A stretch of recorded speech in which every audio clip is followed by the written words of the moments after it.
This podcast is produced by Student Media. Student Media is a student organization at the University of Evansville. Student Media produces the Crescent magazine, published online and in print 3 times a semester. Student Media produces several podcasts and utilizes design, photography, video, and sound towards experiential and academic learning in journalistic endeavors and engaging storytelling. Student Media elevates the voice of the student body and connects the campus and community to important information and points of view. To learn more, visit crescent.evansville.edu. What? Apple Trump pulls intimidates WhatsApp, Threads, Threads, and Signal Russia from ramps App up Store in weapons China. production. What? Using Irani's mass power power keeps to growing, outgun and India Ukraine. looks sure to give him Trump more. commits What? campaign Why did fraud. Iran attack Israel? What? Do you know about the Israel's strike US on Iran response. appears Chaos designed in the to House of Israel strikes Representatives. Iran. Israeli officials say. What? U.S. says it What? was not involved. What? What's going on in the world? Welcome back to the last episode of Season 2 of What's Going On in the World. Today is Friday, April 19th. I'm Sarah Siles, and I'm here with Tommy J. Houseman. This past Saturday, Iran launched a missile and drone attack directly in Israel. This morning, Israel launched a small-scale attack into Iran in retaliation. Analysts have explained that the two countries are carrying out these attacks to demonstrate that they will launch attacks directly at each other. However, both countries held back when attacking. Iran's attack this morning caused very little damage in Israel. However, these attacks are fueling the mounting tension between the two countries. Okay, Sarah, if you don't mind, I'm going to talk a little bit about what's going on here at home. It seems that Trump is intimidating jury. In Trump's election interference trial in Manhattan, Judge Juan Merchan this morning dismissed one of the selected jurors after she expressed concern for her anonymity and thus for her safety. All of the reporters in the courtroom have shared so much information about the jurors that they seemed at risk of being identified. But Fox News Channel host Jesse Waters not only ran a video segment about a juror he suggested she was concerning, Trump shared the video on social media. The juror told the judge that so much information about her had become public that her friends and family had begun to ask her if she was one of the jurors. Legal analyst Joyce White Vance noted jurors' fear for their safety was a concern normally seen only in a case involving violent, organized crime. Nonetheless, by the end of the day, 12 people have been chosen to serve as jurors. Tomorrow, the process will continue in order to find 6 alternate jurors. It is a courtesy for the two sides at trial to share with each other the names of their next witnesses so the other team can prepare for them. Today, prosecution declined to provide the names of their first 3 witnesses to the defense lawyers out of concern that Trump would broadcast them on social media. Mr. Trump has been tweeting about the witnesses. We're not telling them who the witnesses are, prosecutor Joshua Steinglass said. Merchant said he can't blame them. Trump's defense attorney, Todd Blanche, offered to commit to the court and the prosecution that President Trump will not post about any witnesses on social media. Merchant said, I don't think you can make that representation in a recognition that Trump cannot be trusted, even by his own lawyers. So, Sarah, in all our talk about banning TikTok over here, so is China on the bandwagon too? Did they ban some apps? Yeah, they are banning stuff. So recently, there has been a push among U.S. lawmakers to remove popular apps from China in the U.S. markets, and President Biden has said that he would sign this. So now this week, the Chinese government forced Apple to remove WhatsApp, Threads, Signal, and Telegram from the App Store in China. It is suspected that China did this in retaliation for the threat of banning the Chinese apps in the U.S., especially TikTok. It also gave China a reason to ban these apps because the Chinese government has been suspicious of activity on these apps. People are able to say things on these apps without being monitored by the Chinese government. This regulation has tightened security to combat Chinese citizen resistance to the Chinese Communist Party, which is the ruling party in China right now. Okay, Sarah, if you don't mind, I'm going to talk about Trump just a little bit more. Trump commits campaign fraud. Zach Anderson and Aaron Mansfield of USA Today reported that Trump is funneling money from his campaign fundraising directly into his business. According to a new report filed with the Federal Election Commission in February and March, The campaign wrote checks totaling $411,287 to Mar-a-Lago, and in March, a check for $62,337 to Trump National Doral, Miami. Experts say it is illegal for candidates to pay their own businesses for services used by the campaign. Experts say it is legal for candidates to pay their own businesses for services used by the campaign so long as they pay fair market value. At the same time, they note that since Trump appears to be desperate for money, it looks bad. So, Sarah, I'm getting ready to talk about some stuff about what's going on in the House. But in the meantime, can you tell me what Russia is planning? So, Russia has regained its footing from the first part of the war against Ukraine, aiming to put about 1/3 of the country's budget towards the war. They have begun to produce more weapons and have been repairing weapons from the Soviet time period. They have also been getting more weapons with the help of China, North Korea, and Iran. Russia has allowed Iran to establish a drone-producing company inside Russia to help Russia fight against Ukraine. Before I get really long-winded about what's going on in the House of Representatives, could you brief us on what's going on in India? Sure. So India has begun their general elections, and Modi, the current prime minister, is expected to win again. If he does, he will be serving his third term. People are concerned as he gains more power. The opposition against him has decreased, and people say that he has a personality cult.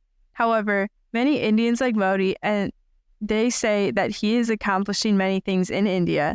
The New York Times says he has done, quote, favorable deals for the business elite in a growing economy, robust welfare programs for India's impoverished majority, and a strong dose of Hindu nationalism for those in between, end quote. So it sounds like you have a lot to say about what's going on in the House of Representatives. Oh, yes, I do. The House Rules Committee spent the day debating the foreign aid package, which appropriates aid for Ukraine, Israel, and Taiwan separately. The Israel bill also contains $9.1 billion in humanitarian aid for Gaza and other countries. A fourth bill focuses on forcing the Chinese owners of TikTok to sell the company, as well as an imposing sanctions on Russia and Iran. At stake in the House Rules Committee was Johnson's plan to allow the House to debate and vote on each measure separately, and then recombine them into a single measures if they all pass. This would allow extremist Republicans to vote against aid to Ukraine while still trying to the pieces all together to send to the Senate. As Robert Jemison outlined in the New York Times, this complicated plan meant that the Rules Committee vote to allow such a maneuver was crucial to the bill's passage. The extremist House Republicans were admittedly adamantly opposed to the plan because of their staunch opposition to aid for Ukraine. They wrote in a memo on Wednesday, quote, "This tactic allows Johnson to pass priorities favored by President Biden, the swamp, and the Ukraine war machine with supermajority of House members, leaving conservatives out to dry," end quote. Extremist Marjorie Taylor Greene, representative of Georgia, and Thomas Massie, representative of Kentucky, vowed to throw House Speaker Mike Johnson out of the speakership. But Democrats Tom Suozzi of New York and Jared Moskowitz of Florida have said they would vote to keep him in his seat, thereby defanging the attack on his leadership. So the extremists instead tried to load the measures up with amendments prohibiting funds from being used for abortion, removing humanitarian aid for Gaza, opposing a two-state solution to Hamas-Israel war, calling for a wall at the southern border of the U.S., defunding the Federal Emergency Management Agency, FEMA, and so on. Greene was especially active in opposition to aid to Ukraine. She tried to amend the bill to direct the president to withdraw the U.S. from NATO and demanded that any members of Congress voting for aid to Ukraine be conscripted to the Ukraine army, as well as have their salaries taken to offset funding. She wanted to stop funding until Ukraine President Vladimir Zelensky to resign. More curiously, she suggested amending the Ukraine bill so that funding would require restrictions on ethnic, minorities, including Hungarians in Transcarpathia, right to use their native languages in schools are lifted. This language echoes a very specific piece of Russia propaganda. Finally, Moskowitz proposed that Representative Marjorie Taylor Greene should be appointed as Vladimir Putin's special envoy to the United States Congress. Many Congress members have left Washington, D.C. since Friday was to be the first day of a planned recess. This meant the partisan majority on the floor fluctuated. Olivia Beavers of Politico reported that the instability made Freedom Caucus members nervous enough to put together a floor action response team. Floor action response team. FART. That's right, FART. To make sure other Republicans didn't limit the power of extremists when they were off the floor. The name of the response team seems likely to be their way to signal their disrespect for the entire Congress. Their fellow Republicans are returning the heat. Today, Mike Turner, a Republican of Ohio, referred to the extremists as the bully caucus on MSNBC and said, we need to get back to professionalism. We need to get back to governing. We need to get back to legislating. Derek Van Orden, Republican of Wisconsin, told Julie Grace Brufka of Axios, the vast majority of the Republican Party in the House of Representatives are sick and tired of having people who constantly blackmail the Speaker of the House. Another Republican representative, Jake LaTurner of Kansas, announced today he will not run for re-election. He joins more than 20 other Republican representatives heading for the exits. After all the drama, the House Rules Committee voted 6-3 tonight to advance the foreign aid package to the House floor. 3 Republicans voted nay, while it is customary for the opposition party to vote against advancing bills out of the committee. The Democrats broke with tradition and voted in favor. I'd like to credit Heather Cox Richardson for the majority of this content, and you can check the notes in our podcast for all of our other sightings.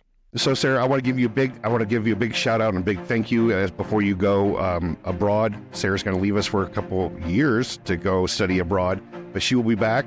And this is our final episode of this semester, and we want to thank you all for listening. I'm your host, Tommy J. Hausman, and I'm here with my co-host, Sarah Sox. And thank you for listening to What's Going On in the World. Bye-bye. What? Apple Trump pulls intimidates WhatsApp, Threads, Threads, and Signal Russia from ramps App up Store in weapons China. production. What? Using Body's mass power power keeps keeps to growing, outgun and India Ukraine. looks sure to give him Trump more. commits What? campaign Why did fraud. Iran attack Israel? What? Do you know about the Israel's strike limited U.S. strike on response Iran appears Chaos designed in the to House of Israel strikes Representatives. Iran. Israeli officials say what? U.S. says it What? was not involved. What? What's going on in the world?